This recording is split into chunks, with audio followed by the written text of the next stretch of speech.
I'm Jim Grismer, Professor and Dean Emeritus at the University of Denver. Welcome to Engaging Ideas, where we bring information and ideas from the Academy to the community to help think about real-world questions. Our discussion today looks at intimate violence, sexual assault, domestic violence, or child abuse, but not in the usual way. While it's not possible to undo the act of violence, it turns out that the way in which family, loved ones, friends, and professionals respond when someone discloses experience of intimate violence can affect the survivor's life in multiple ways for years to come. Joining me at the Crimson Table to discuss this complex and important topic is Professor Anne DePrince, who chairs DU's Department of Psychology and directs the department's Traumatic Stress Studies Group. The group's work is an example of technical academic research that has relevant, real-world benefits. Dr. DePrince is an accomplished researcher and has authored or co-authored over 100 scholarly publications. I think you'll find she offers an engaging perspective on the topic of intimate violence, ideas that may spark your own thinking and encourage discussions with family and friends. So let's begin.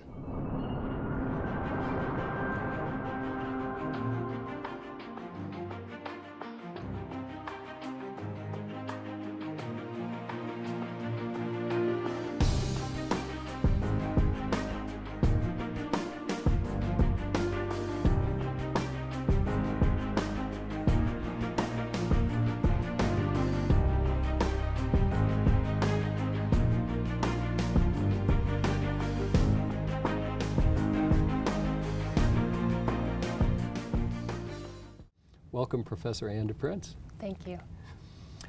I'd like to get a better understanding. Maybe you could share an overview of the implications of your research. Can you describe the basic findings about responding to victims of intimate violence? Of course, yes. One of the key things that we see in our research is that the kind of reactions that loved ones or police officers or counselors have when someone discloses that they've experienced a sexual assault or domestic violence or child abuse, that those reactions have a very real impact on survivors of those forms of violence. So it really does go beyond the act itself, as terrible as that may be, in terms of long-term implications. I assume that people don't always know the best way to respond when with these very difficult situations. What should we know about responding when we're in that situation? Yes, the kinds of things to keep in mind when someone discloses that they've survived a sexual assault or domestic violence or child abuse are really to try to emphasize ways of helping. So tangible aid, what tangible help can you offer a person? Also trying to maximize emotional support, so conveying to people that you believe them, that you trust their story, that you want to support them in whatever they need in the aftermath of those experiences. It would strike me that that's something everyone would try to do, but probably that's not the case. Are there cases in which the way we respond can make things worse?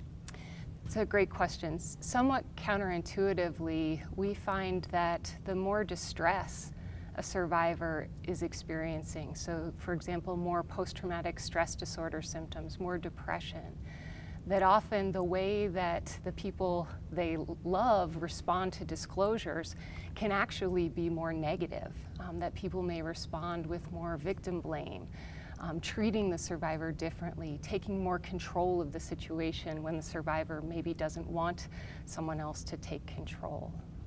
And what should we be aware of? What should we be thinking about when we're in that situation? Well, I think we want to think about responding with compassion. So, as you mentioned, in the aftermath of violence, it can have a host of effects on victims. It can affect their physical health, their emotional lives. It can even affect their attention and memory. It can make it difficult to concentrate or remember things that seem important to the people around you, but you can't remember clearly. And so when people are dealing with that constellation of very human reactions, I think it's important for us in responding to think about, how do I respond with compassion? How do I normalize this? How do I help a person understand that this is just the way that a human brain reacts to a traumatic experience? We've talked about the response of family and friends and loved ones to survivors of intimate violence. What's the situation with response to police officers, prosecutors, agencies that provide victim services? How does that fit in? That's a great and important question. We see that the same kinds of potentially positive and negative reactions can come from professionals, can come from law enforcement, as well as healthcare providers, counselors, victim advocates. And importantly, one of the things that we've seen in our research is that more positive reactions, particularly helpful things, so tangibly helpful ways that counselors, healthcare providers, community-based professionals, when they do tangibly helpful things, that is linked with women being more likely to report to law enforcement. So I think of this as sort of an all hands on deck in terms of responding to sexual assault and domestic violence in our communities. That when one professional out there in the ecosystem of our responses to domestic violence, sexual assault, responds positively, responds helpfully, that benefits, the benefits of that are very broad, and women are more likely to report these incidents, these very intimate experiences, to law enforcement. Tell me about your work and your center's work with respect to providing resources for individuals, for professionals. How does your work become relevant to them? What's the interaction? So our work, we try to make our work very relevant by asking questions through research that can inform policy and practice. So for example, in a recent study funded by the National Institute of Justice, we asked women about the reactions they got from family and friends, but also these professionals, the criminal justice system, community-based providers, when they disclosed a recent sexual assault. And so we looked systematically at how the reactions women got, what impact that had on whether they were likely to engage with the criminal justice process or to experience more or less post-traumatic stress disorder symptoms. Importantly, we also asked women for their perspectives, their advice on how they would teach a police officer or a new counselor to respond when someone discloses sexual assault. And what are some of the key things that we should remember? Yeah. So among the key things women tell us is, first and foremost, respond by believing. Believe what women are saying happened to them, and respond with compassion. They really were talking quite a bit about the importance of the people who are responding to these kinds of crimes, understanding the very real impact that intimate violence has on emotions, on concentration, on memory, on physical health, and to keep that in mind in how you react. So for example, we know that the brain is affected by traumas in terms of consequences, negative consequences for how we pay attention and how we remember things. And so when police officers or healthcare providers give information to survivors, it's important that they write things down, that they provide multiple ways of reminders of information. So telling somebody something verbally, but also following up with a brochure and maybe a follow-up call down the road, because we know that a person coping with trauma might have problems with attention and memory. So believing, thinking about the consequences of trauma, and responding with compassion. So really helping the victim and survivor to have control over her decisions, over what happens in the next steps of her coping with the violence, rather than taking control away from women.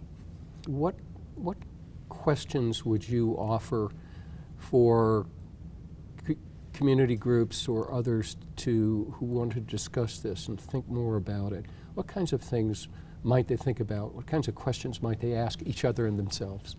That's a great question. You know, I would really encourage people to think about, what does it mean to bear witness to violence, to bear witness to the harm done to someone through sexual assault, through domestic violence? And for each of us, bearing witness can be painful in and of itself. And we suspect that some of that, our own reactions to how challenging it is to bear witness, is why sometimes we respond with the best of intentions, but we respond by blaming victims or by taking control away from them or treating them differently. So I would encourage people to think about, what does it require for us to cultivate compassion, so that when somebody asks us to bear witness to a terrible thing, an unfair thing, an unjust thing, we can do that with an authentic and open heart, and that's difficult. Well, Dr. Anda Prince, thank you so much for joining us for this brief but important conversation. I hope you'll join us in the future as we bring more engaging ideas from the Academy to the community. I'm Jim Grismer. Thank you for watching.